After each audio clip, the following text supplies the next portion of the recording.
So if you're ready, I will start. Okay. You want to press record? I did, yes. Okay. I'm recording now.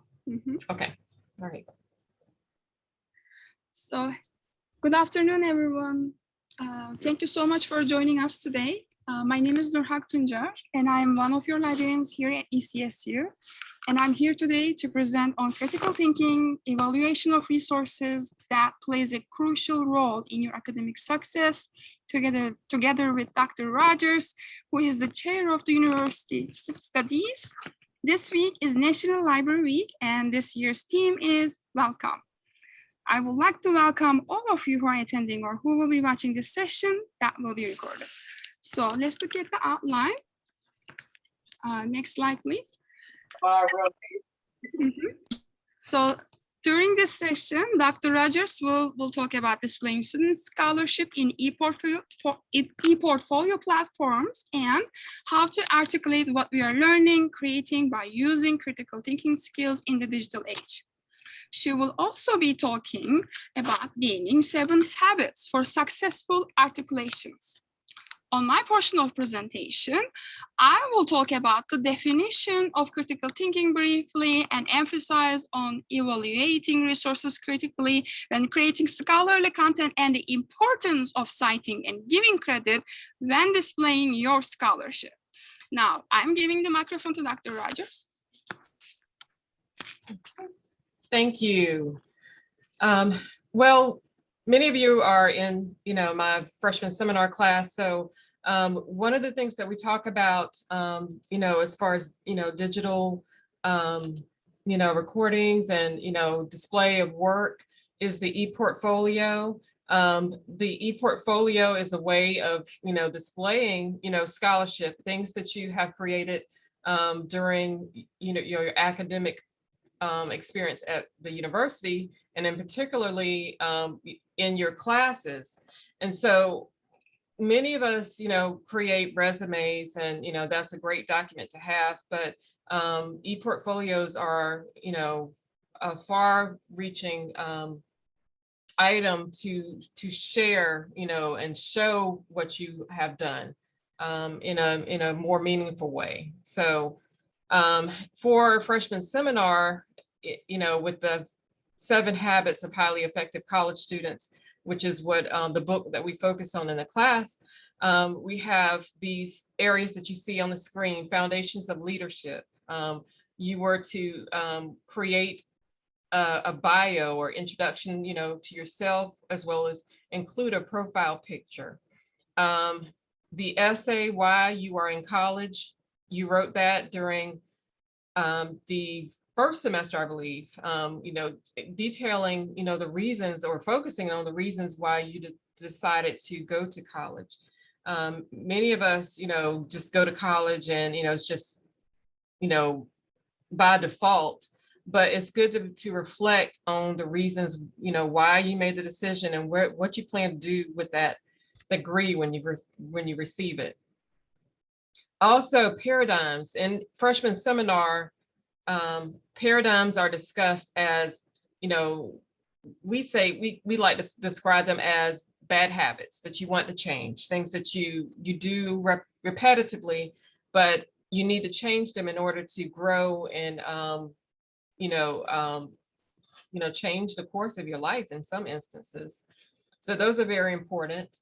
And then also we discussed the college success formula, and what it means to be successful in college, and the things that determine your success in college. And then finally, those guiding principles, the things that keep you focused on what you are doing while you're in college. All of those things make up what you would include in the e-portfolio for freshman seminar. So the final e-portfolio for this course, the e-portfolio provides an opportunity to demonstrate learning and personal integration of course concepts, skills, and steps toward college and future success. Also, the e-portfolio includes products of student work, as I mentioned earlier, formal writing samples, logs, and we've mentioned those essays that became a part of the course that will now become a part of your e-portfolio. But you could also include, photos, things, experiences that you've had over not just this semester, but also the previous semester, your first semester here at ECSU, on campus and off campus. Results from assessments. Many freshmen have taken, surveys throughout your first semester as well as the second semester now.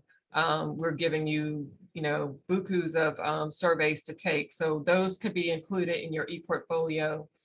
Also, participation forms that showed evidence of attendance of events. In freshman seminar, you have several events that were either mandatory or suggested. So evidence that students have attended those events can also be included in the e-portfolio. Each e-portfolio will include a final creative illustration and associated reflection that details the most important concepts and skills learned as a result of freshman seminar course. This course, UNIV 110 and 120, both courses combined are a step towards you going into your major, and hopefully that first year through those courses as well as other first year experience events have prepared you for what you're about to embark upon in your sophomore year and beyond.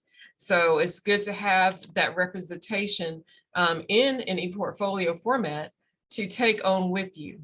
As you all know, the QEP is career readiness, and part of what we do in UNIV 120 is to prepare you for reflecting on what your future career will be, what your major is, and how to navigate through that major. So just keep those things in mind as you're building this e-portfolio, and it will follow you, with the QEP, it will follow you in your sophomore year, then your junior year, and then of course your senior year. So we'll talk a little bit more later about the display of the e-portfolio and how to make it a documented and revisable product that will be easily revised and changed in your sophomore year and senior year, and even when you graduate and are looking for a job.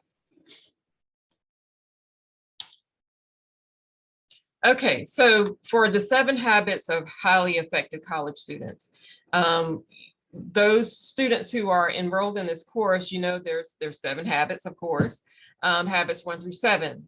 1, you start each habit by defining the habit in your own words. That was one of the things that's required for the e-portfolio. 2, discuss how you will take specific steps over the next 4 years. And then 3, remember that these habits remain for the rest of your time here at ECSU. So start building those habits at ECSU now in your freshman year. And then of course, hopefully all those habits will kind of sink in. That's what we want it to be transformational for you all. Each of the habits, we want you to embody those habits and make it a part of everything that you do in college, but also outside of college. We want this to be something that it just becomes a part of you, and it will definitely lead to your success beyond the university. So habit 1 is being proactive. Your understanding of you have the freedom to choose what you do and when you do it. But when you think about being proactive, you're not being reactive, of course, but you're not waiting until the last minute to do things, but to reflect on the things, prioritize what you need to do, and be proactive in completing those things and following through with those things that you need to complete. Also, when we talk about being proactive, what it means to carry your own weather. Those of you who are in freshman seminar, you know this term, carrying your own weather, not being affected by things that are going on around you, which is hard. And you know, choosing to stay, you know, carry your own weather, be the person that you are, and not be affected by things that are going around you. And also time management, very critical to you being successful. So all of those things were talked about in being proactive, habit 1. Habit 2 was to begin with the end in mind. And we say that, you know, repetitively in everything that we do. Always begin with the end in mind. And when you're doing that, no matter what is going on, no matter what challenges or problems you may face every day on a daily basis, or at any point during the semester, and any point during your life, if you begin with the end in mind, in other words, stay focused on what the outcome you want to see, then you will be successful. So in habit 2, we talked about developing a personal mission statement to keep you focused on what you want to achieve and how you're going to get there. And then also we talked about those academic goals that you have set for yourselves. And then the notion of college. And then the importance also of attendance to, you know, you being successful in college. So that was habit 2. Habit 3, put first things first. So in habit 3, you learned about, you know, the quadrants, and then rationale for living in quadrant 2. In other words, planning ahead of time, prioritizing things daily and weekly so that you are completing things on time.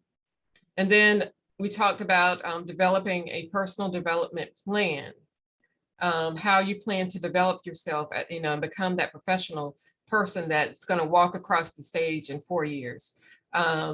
Yes, you're a freshman this year. Next year you'll be a sophomore. But then 4 years go by so quickly, and you don't want to get to your senior year, your last year of college, and be the same person that you are now, right? You know, you don't want to be that same person. So now is the time to develop that personal development plan and determine what you want to, you know, accomplish each year, so that you are becoming more and more of that professional person that is going to be looking for a job at the end of your matriculation at the university. So that's a very important piece of your e-portfolio, of course. Habit 4 was to think win-win. Demonstrated understanding of relationships, collaboration, networking, and your plan for a win-win attitude. In other words, you're not being selfish. You know, you're not thinking only of what you want, but when you work in teams, then you cannot just think about, you know, what, you know, I can't think about what, you know, Tasha wants, but I have to think about what everybody else and what's going to be best for the team. And when you think that way, then you're going to have a win-win attitude. You know, it's not just for me, but it's for all of us. And then also thinking critically. That thinking win-win also involves critical thinking, because, you know, you have to think beyond surface. You know, you have to think, you know, how any little minute thing is going to affect the next person, as well as what you know, your outcome as well.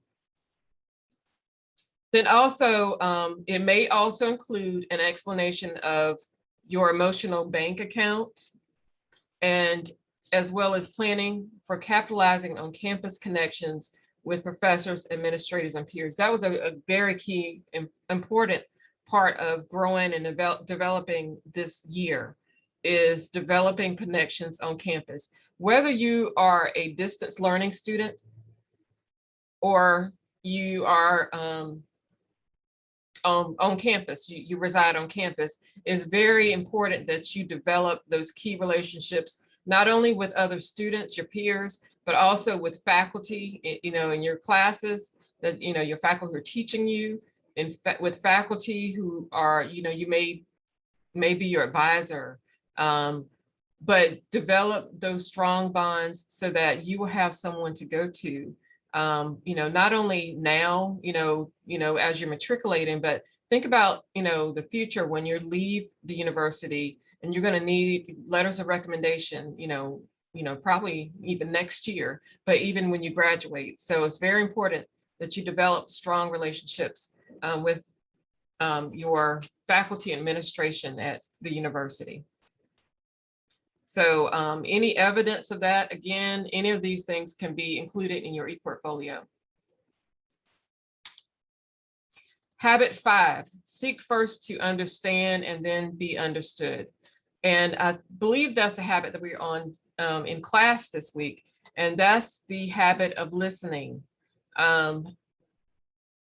Yes, you want to be understood. You want someone to hear what you're saying. You want to be heard. But then you also need to make sure that you understand what the person that you're communicating with, what they're trying to communicate to you as well. So this habit talks about seeking to first understand and then be understood. So it's a give and take, understanding of the concept of diagnose before you prescribe. That's medical terminology, but also it applies to everyday life. Diagnose before you prescribe. Listen before you give advice. The importance of empathetic listening is also a key concept in this habit, as well as presenting ideas and receiving feedback. Then we get to habit 6, synergize. And, we all love that word synergy. Understanding the importance of differences, diversity is a part of that, that synergy. You think about synergizing with groups, when you're working collaboratively with your peers, but then also, even what we're doing right now. If we are discussing anything together, we're trying to come up with ideas. The idea is that we respect diversity, that we respect the opinions of others. So that's where all of those other habits that you learned throughout the reading of this book, and as you're building your e-portfolio, comes back around to synergy and, listening to each other and being respectful, living in the quadrant, time management, all those things come together when you synergize. And then finally, the habit 7 is, sharpening the saw. And what is the saw? What does that mean? Well, when you sharpen your saw, it means that you're not only in college, and using your brain, for academics and your reading and your doing your math and all of those different skills you're developing, but you also have to think about what? Your body, how you're taking care of yourself mentally, physically, emotionally, and then also socially. All of those things come into play when it comes to your own personal health, so that you're able to go to class and that you're able to function and think, hopefully in an effective way, so that you are successful in whatever you are doing. So with the saw, you develop an understanding of why your emotional, physical, and social health are crucial to your success in college. And also putting it all together. When you think about all 7 of those habits, putting them all together, going back to synergizing, but then also going further back, that's where you're going to reflect, towards the end of the semester. How will you impact ECSU? Through your learning of the 7 habits and through your application of those 7 habits, which are very key. That's why we selected this book for you to learn in your first year, so that you are able to embark upon this journey, called college, and experience everything that there is to experience in a good way, so that you can be successful leaders when you leave this institution. So, I will leave you with that question, and that's something you need to ponder as you're completing your ePortfolio and even designing, what your ePortfolio looks like. How will you impact ECSU? How will you impact the world even beyond ECSU? You have a purpose for being in college. That's what this whole semester and even last semester was about. You developing and thinking about what it is that you want to accomplish, and then going beyond, what you already know, and using all these tools that we're giving you throughout your first year, and measuring what it is, how you're going to achieve, and what you plan to achieve over the next few years. Very important. So this ePortfolio becomes this product that you will carry, will represent you as a person, but then also it will represent you as a professional. So, if I don't get anything else across to you, today through this presentation, it's the importance of this ePortfolio, those 7 habits that you all have learned throughout the semester, and then bringing it all together and putting it all into this product that's going to follow you, not only this year, but, beyond until you graduate. So it's a lot to think about. I'm here to help you. And the purpose of this presentation is to answer any questions. Towards the end of the presentation, we'll take any questions that you may have, because we want this to be successful for you. We want the ePortfolio development to be successful for you as well. The other piece of, or other part of freshman seminar is service learning and that experience. And we know, from this past year that the normal service learning experience that we love to have on campus, we could not do because of COVID and the pandemic. But you did have the opportunity to do some ePortfolio projects, watching those TED Talks, and hopefully getting an understanding of what service learning is all about. So that's something that you also want to include in your ePortfolio. If you are already doing any volunteer work, again, that is golden. That's something that you want to also include in some way as you represent yourself with this document, this digital portfolio.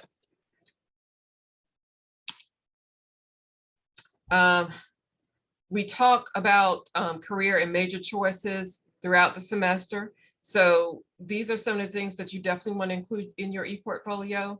What is your major? What type of career are you pursuing?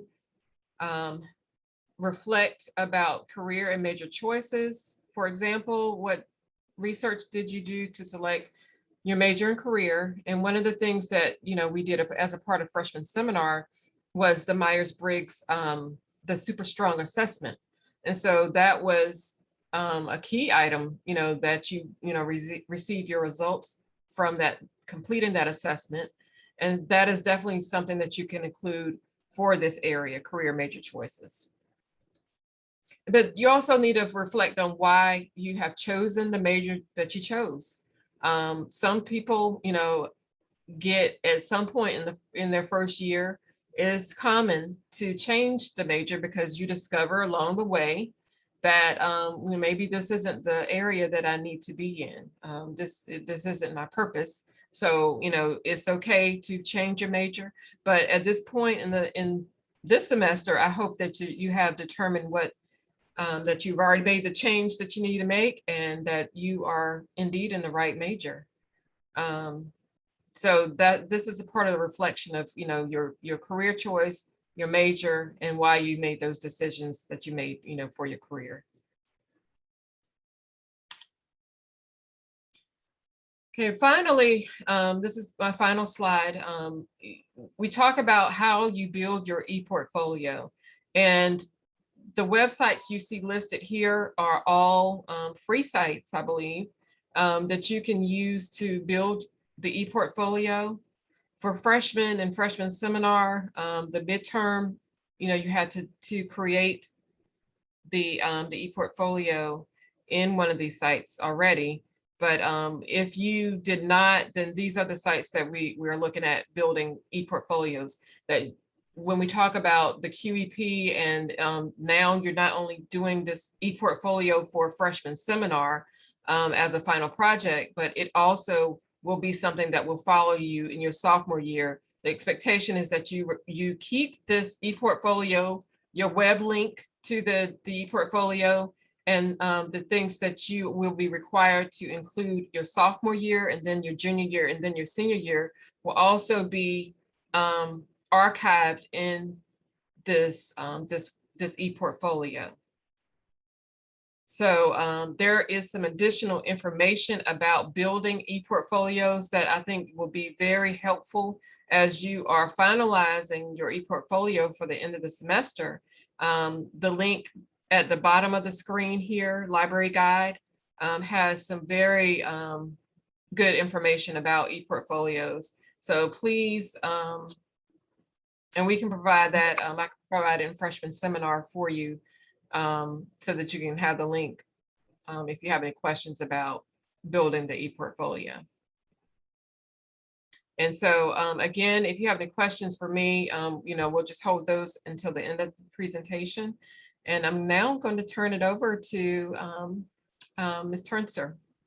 Okay. Next slide, please.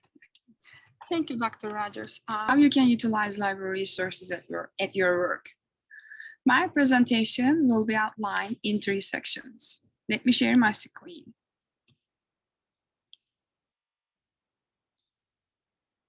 Steps to research process, evaluation of resources, and utilizing resources. What should we cite and not cite? So throughout your study here at ECSU, you will be gathering, organizing your work in various platforms, including your e-portfolios. Therefore, I hope this session will guide you to create a high-quality work when utilizing library resources, and eventually will result in showcasing high-quality work in your e-portfolios or other platforms. Also, I hope to give you the understanding of a librarian's role here. We are not merely librarians who check in, check out books to you or guide you where the library resources are.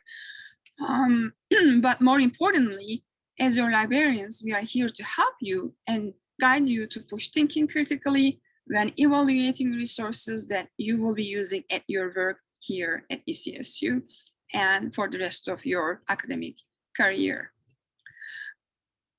Now, I would like to open my portion of presentation by reading from Dr. Martin Luther King's famous saying, thinking critically. He said, education must enable one to sift and weigh evidence, to discern the true from the false, the real from the unreal, and the facts from the fiction.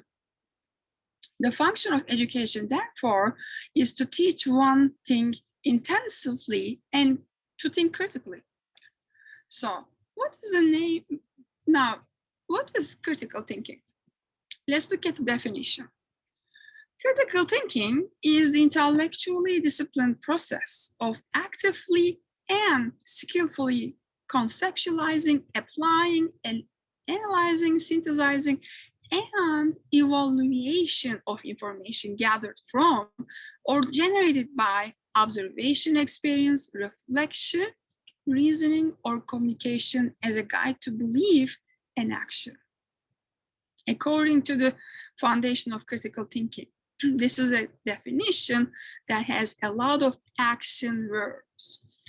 That today we will be emphasizing on the evaluation of resources. As librarians, we give extra importance to that. So now let's look at some examples. shall we?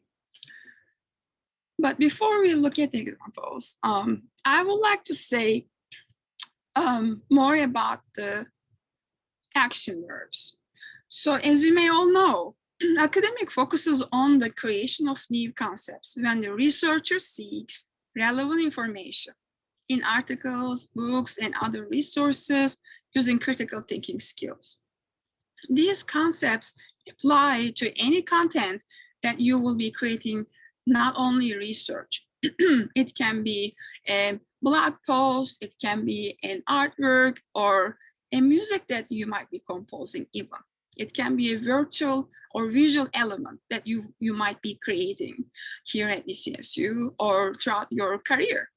So thus, librarians play an essential role to assist content creators, students, to sharpen their critical thinking skills, not merely by showing them, how to locate the resources that they need, but showing them, most importantly, to analyze, evaluate, and how to incorporate these resources at the body of their work. That is our goal as librarians, and our mission, primary mission, to make sure that we are here always to guide you wherever, at what stage of your content creation of your work. So let's have a look at an example now. Bad example and a good example. So here is what critical thinking may look like in a discussion essay or post. So a bad example would be if you were to write a discussion post that just defines two education philosophies, right? That's definitely going to be based on research, but there isn't anything new. There is none of us, the writer, the thinker in there, correct? So as a discussion post that one doesn't require any critical thinking. And let's look at the good example, on the other hand, a discussion post that does demonstrate and show critical thinking would be a post where you are comparing two educational philosophies and reflecting on the way that those philosophies could or could not be used to inform teaching. And plus, you have a new perspective than the application. So that's tying two philosophies into a classroom environment. So the bad example we see there in a discussion post where critical thinking is not evident, but in this meta example, the critical thinking is clear. There is that new application that we are looking for. So you get the idea. Let's look at some critical thinking red flags and cautions to avoid. Ideas supported with a single library resource, that is a red flag.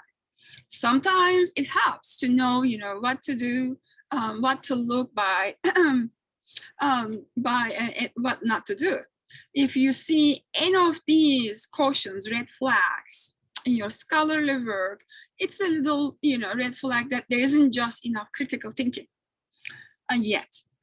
So if an essay that you see yourself, or any work, type of work that you see yourself supporting an idea, that you have an idea, brilliant idea, but using only a single library resource or any resource out there over and over again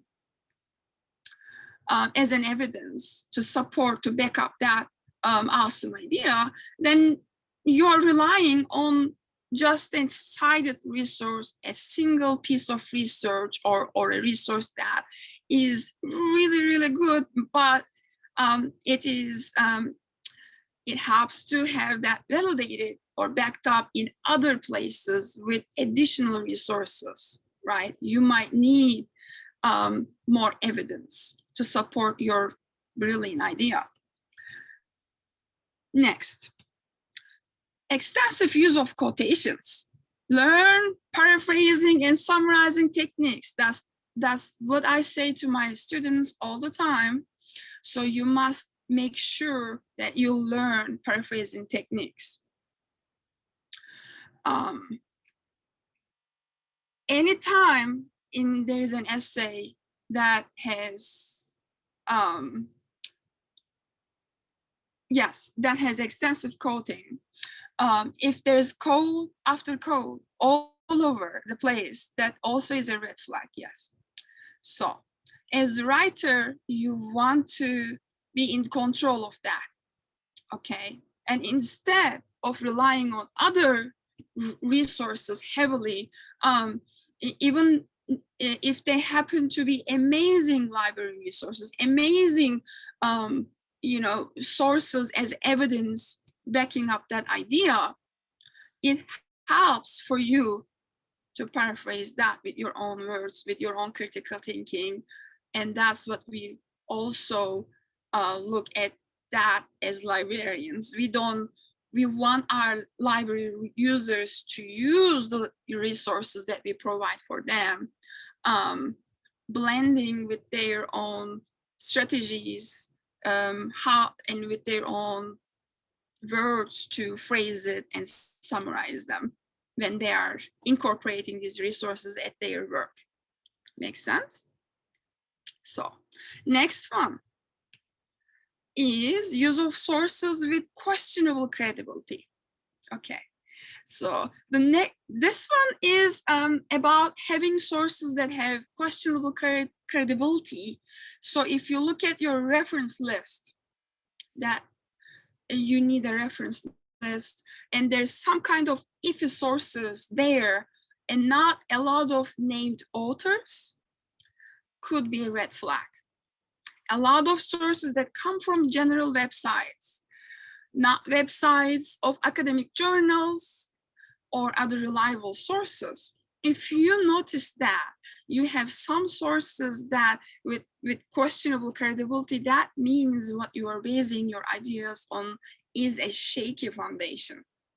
You don't want to base your ideas on a shaky foundation. You want to have a little bit more solid research here. Today, we will also talk about the evaluation of resources and the techniques of it.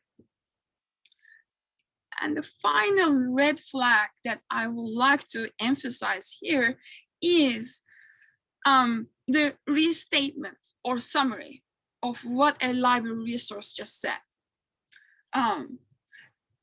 This is an important bullet point also, because that then, if you find yourself just reading what sources said over and over again, it means we are missing that new original thought, right?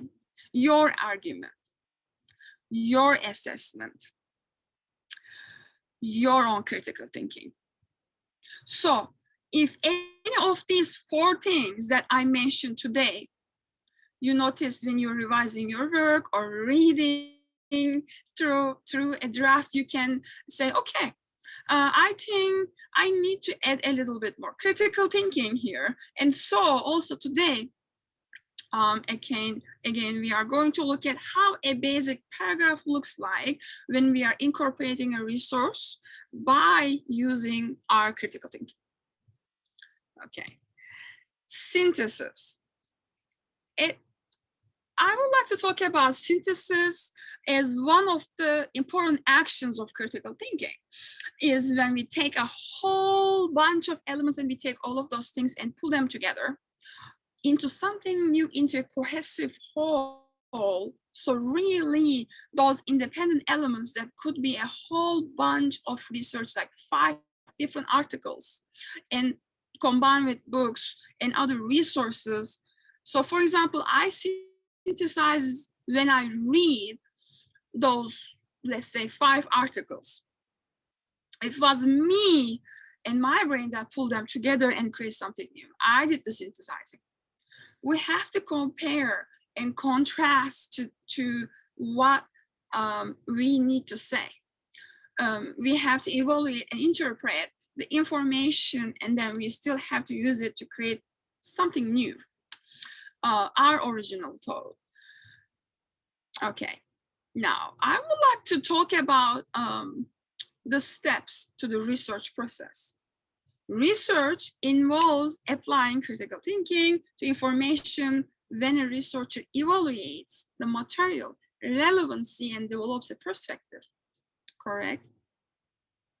So the goal is to think critically about the information, not merely repeat its ideas. The research process is not necessarily linear, meaning not in that order. There could be overlapping orders. It's not 1, 2, 3, and cannot, again, can often overlap and not necessarily in specific order. You need to know that. As part of the initial preparation steps of the research process, these steps are essential preparation before starting your research.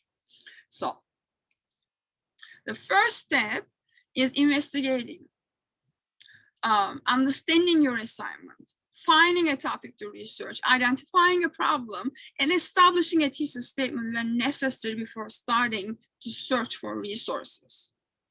Okay. Now I will switch my slides in a second, and we'll show you the library guide that I created for you.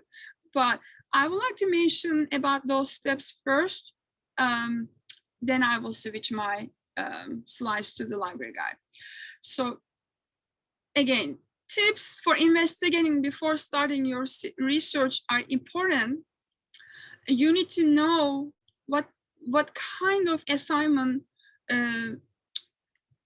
structures that you are facing with. Is it a paper or discussion post? What kind of format it is? And so then you can establish a solid idea or a thesis statement so you know what you are looking for. Okay, now let's look at the tips for investigating and before starting your research. Now, the type of paper, as I mentioned, the classroom professor's guidelines are very important to know those guidelines and requirements, and identifying a topic is an essential part. Avoid choosing a topic that is too broad. When choosing a topic, identifying a thesis statement will guide you through the research process and help you avoid wasting time on unnecessary resources. That's why as librarians we emphasize on these preparation tips before even you start looking for resources. The topic, what kind of keywords that you are using, what kind of thesis statement or the direction of your goal when you're writing your paper, and what kind of synonyms of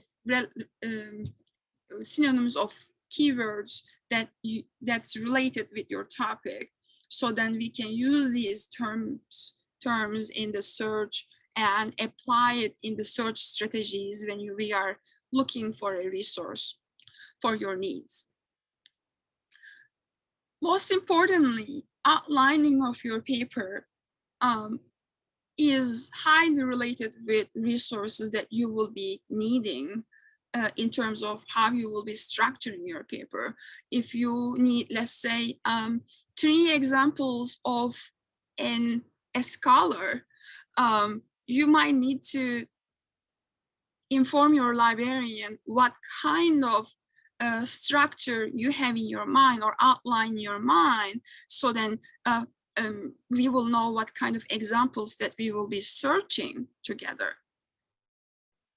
That's why we emphasize on these steps as librarians, so that you can create a high quality bibliography or summary of resources while you are gathering your resources, because sometimes you're responsible to create an annotation of bibliography of these resources and indicate why you're using these resources at your work.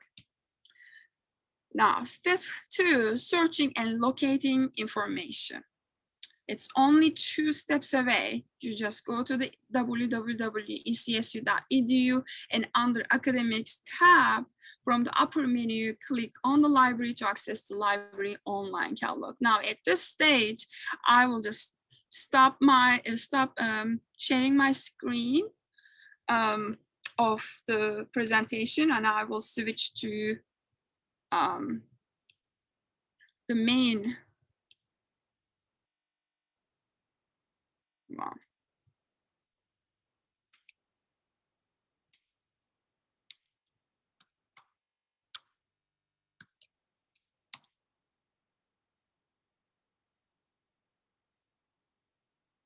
Now, let's look at these steps, shall we?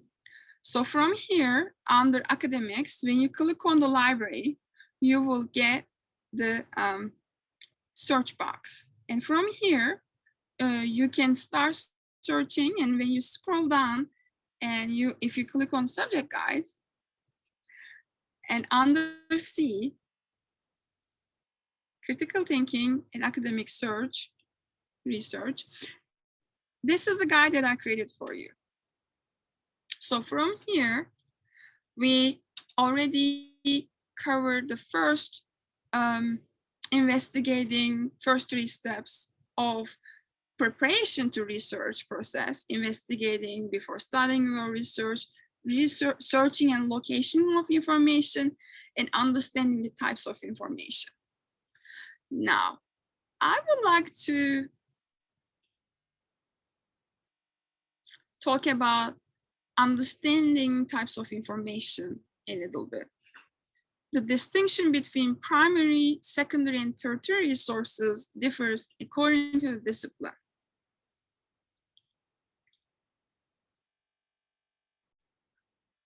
So here's a basic structured explanation of types of information. Note that examples are not limited to these listed below. These are primary sources. That could be journals, conference proceedings, oral history interviews, secondary resources, and tertiary resources, which are textbooks, and these are distillation and collection of primary and secondary resources.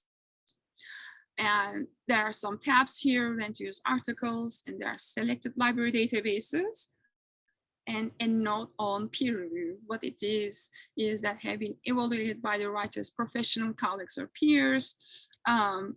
Need a reminder on the peer review process. There's another library guide that explains that I created for you.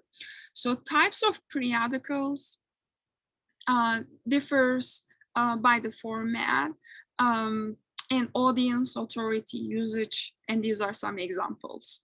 For example, the Times magazine or the Atlantic is one of the popular magazines here, but on the other hand, the New York Times, again, there's newspaper, New York Times. When you look at it, it refers to a much more general audience, but on the other hand, a scholarly peer-reviewed article audience is more knowledgeable scholars in the field. Language is more technical.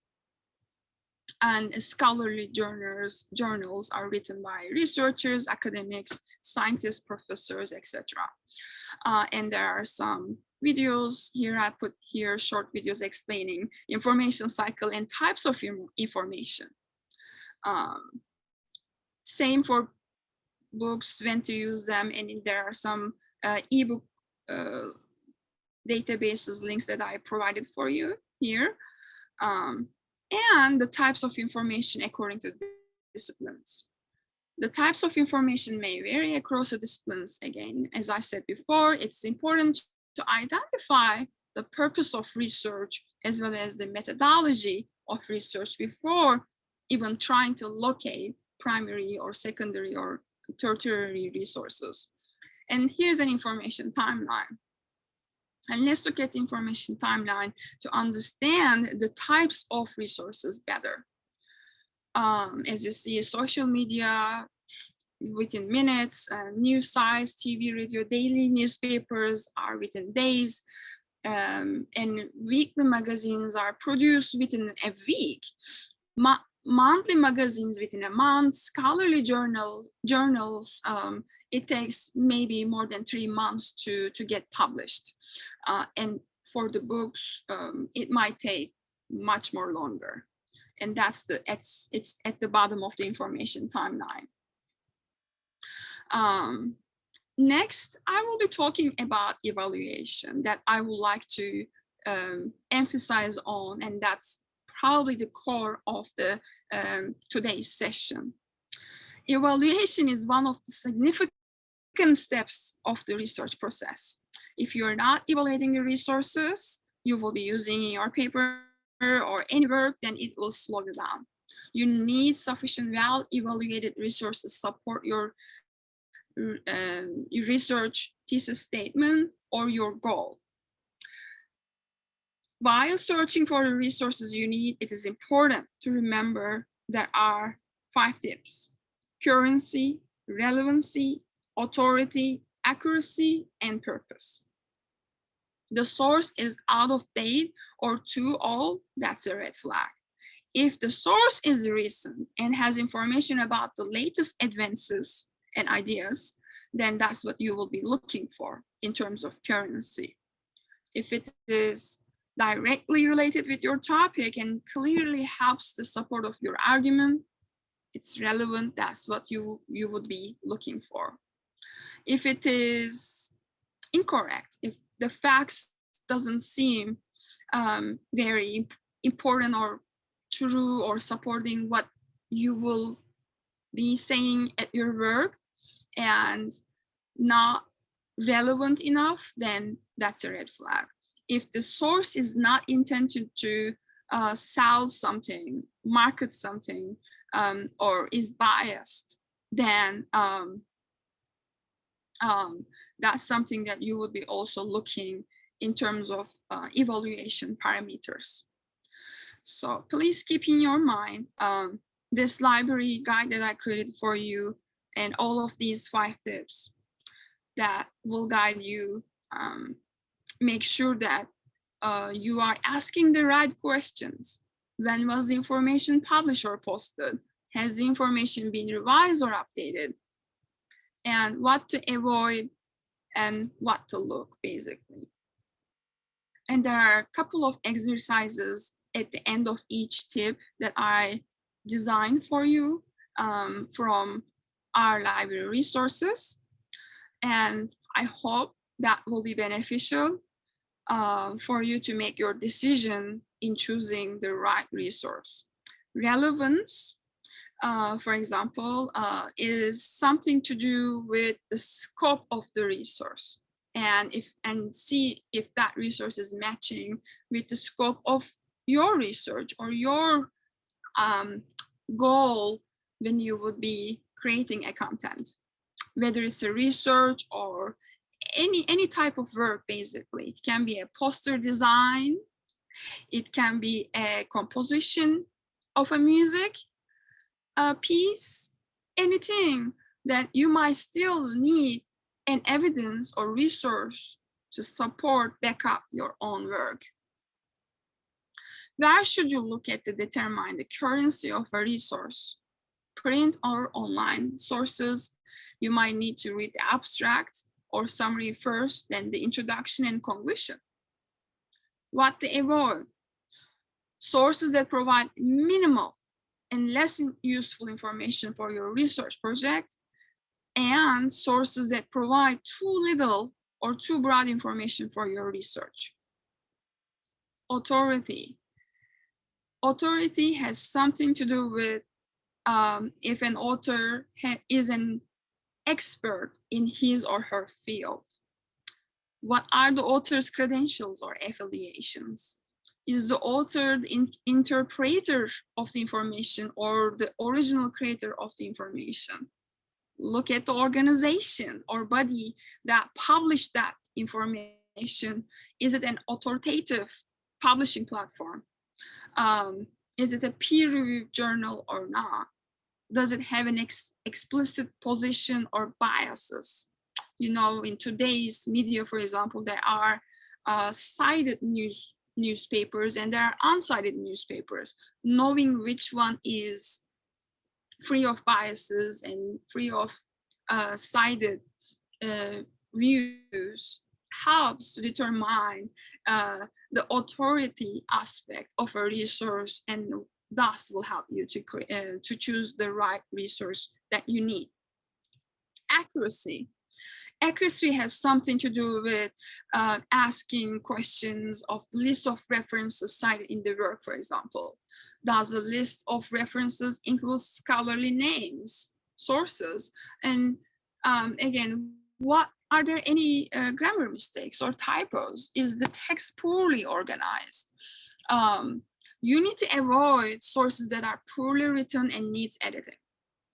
Sources have no reference list cited to prove the information is is correct. Sources with grammatical and spelling errors. Sources that are opinion-based and full bias and lacking facts. Those are the things to avoid. And there are some examples that I provided for you here. Lastly, purpose. Purpose is it gives a reason for the information to exist in the first place, and knowing why the information was created is a key to evaluation. Please have a look at the resources below to explain and explain the purpose of the information. You can say, for example, number 4 is a movie review site. Number 5 is an American Society for Nutrition. Those are the purposes at first place why these resources are created. And what to avoid?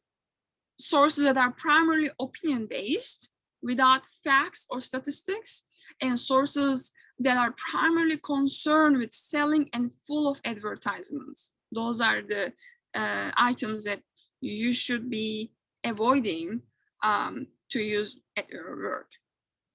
Okay, lastly, I would like to talk about utilizing resources.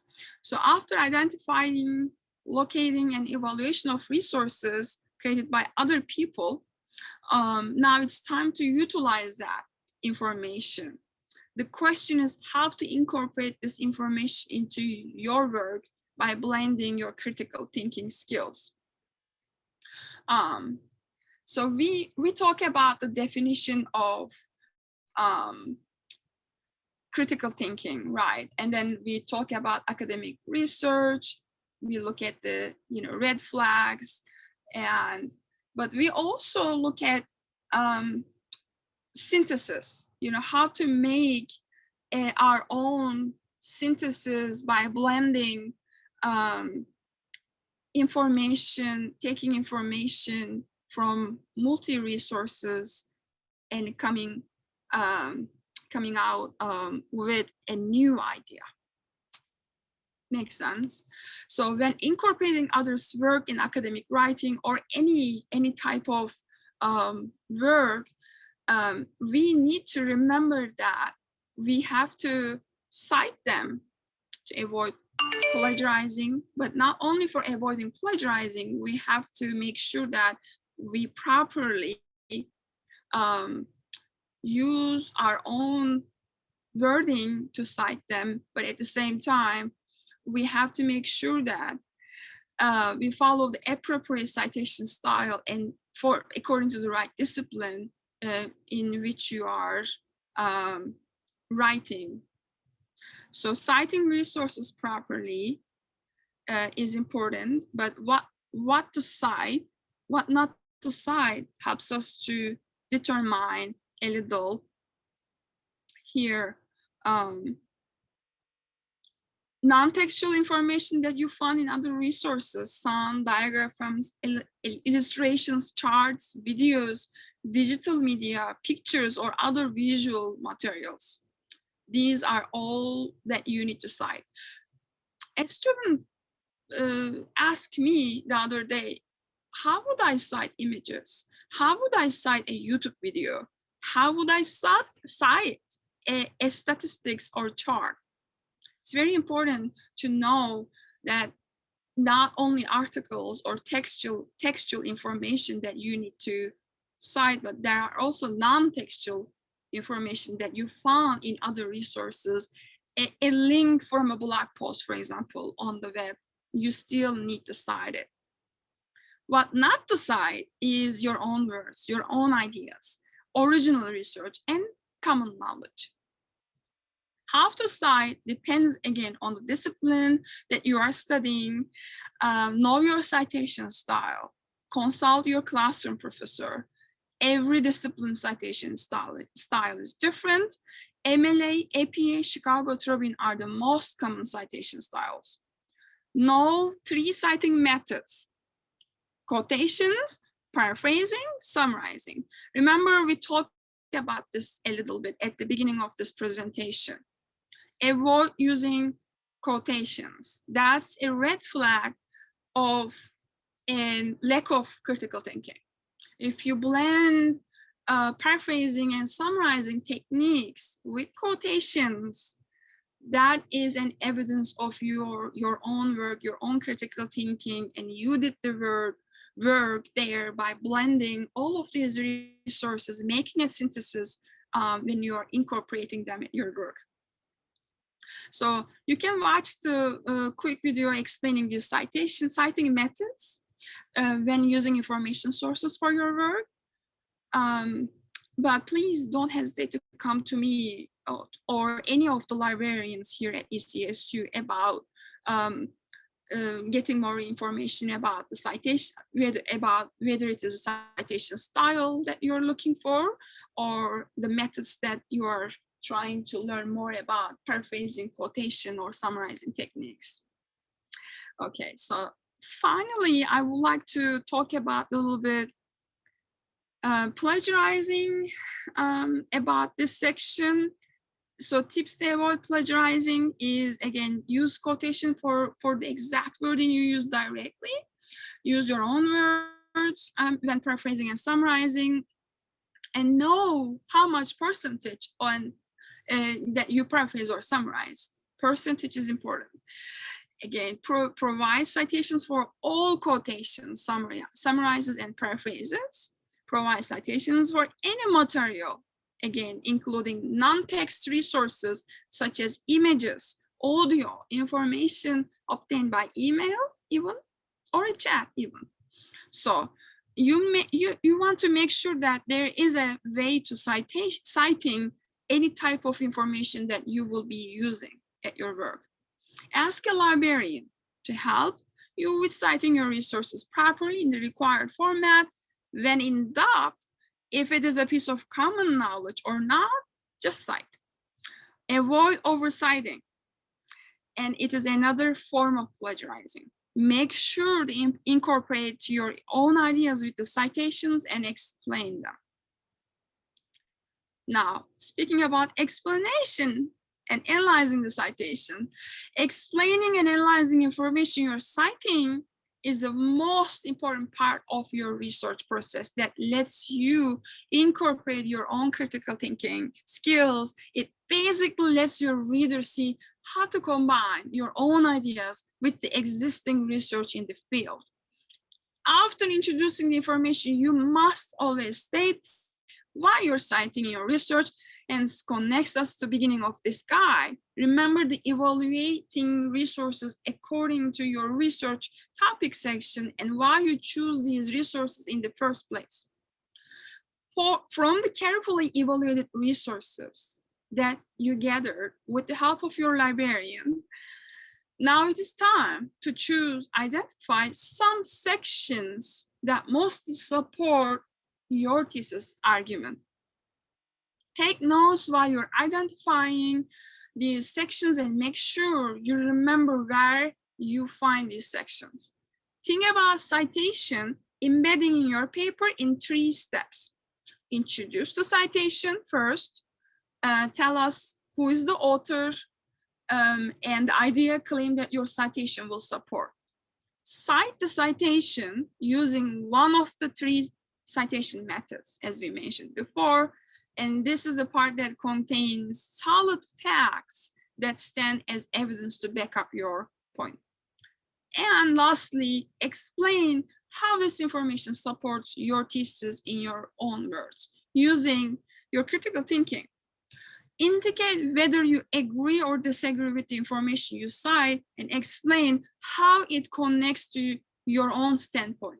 Again, this is highly something to do with we just discussed in the evaluation section. When you're evaluating a resource, when you're searching a resource and make a decision to find a resource, you look at certain things, the bibliography of the resource, who wrote it, those five tips that we discussed: accuracy, relevancy, authorship, purpose, all of these, and now will come in handy when you will start explaining the citation and giving a reason how it supports your thesis when you're embedding those resources in your work. So this is a basic famous paragraph burger. I didn't create this. This is an example from citation sandwich that I got from Tacoma Community College Library Research Guide. And this is a basic paragraph that has these three layers.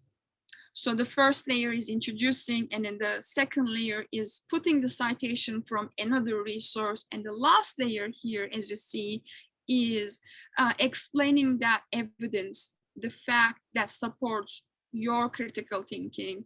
And the last layer is the most important part, actually, because it is your critical thinking, your synthesis. Basically, you're explaining there that evidence that you found. I would like to also, in my last portion of presentation, will show you some resources that I selected for you about critical thinking. There are 3 books that I selected for you here. 4, sorry. And the last one is Rethinking Learning for a Digital Age. And there are also videos on critical thinking that I put here. And the last one is What is Critical Thinking? And Critical Thinking and Problem Solving.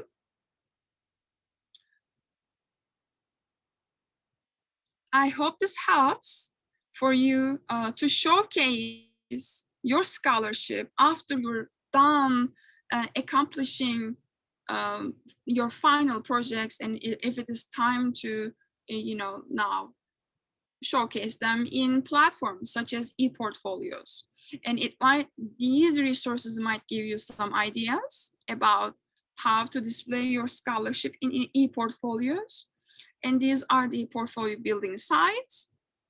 Remember, it's very important also after you are done and completing your projects, organize them and display your scholarship, make yourself visible to the outer world, and make sure that you market yourself by building these ePortfolios or other platforms